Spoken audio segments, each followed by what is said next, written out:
ইয়া রাব্বুল আলামিন, এই দুঃসময় রাত্রে বেলায় রে মাওলা, দেশের অবস্থা ভালো নয়।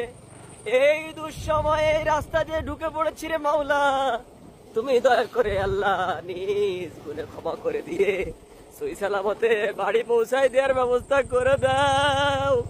ফাঁকা মাঠ, ফরেনের ভিতর ধুক পুক করতেছে রে মাওলা, আমার সাথে নিয়ে ঘুরতে। আল্লাহ যদি ডাকাতি ধরে বসে তাহলে করে মহেন্দ্র পর্যন্ত পৌঁছায় দাও, তারপর বাকিটা সামলে নেবানি। আল্লাহ তুমি দয়া করে মাফ করে দাও ইয়া রাব্বুল আলামিন।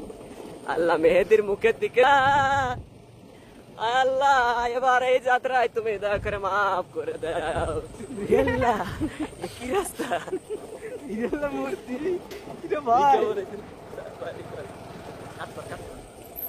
এই যে ডান পাশে দেখতেছেন শ্মশান, এই শ্মশানে তো কঙ্কাল এসে যদি শালা ধর।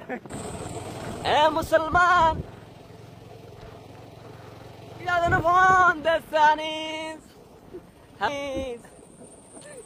তুমি কোথায় বলো?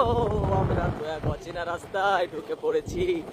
অচেনা রাস্তায় ঢুকে পড়ে গলার ভিতর শুকিয়ে গেছে। দেখছো কিভাবে গলা কাটতেছে ভাইতে গাড়ি।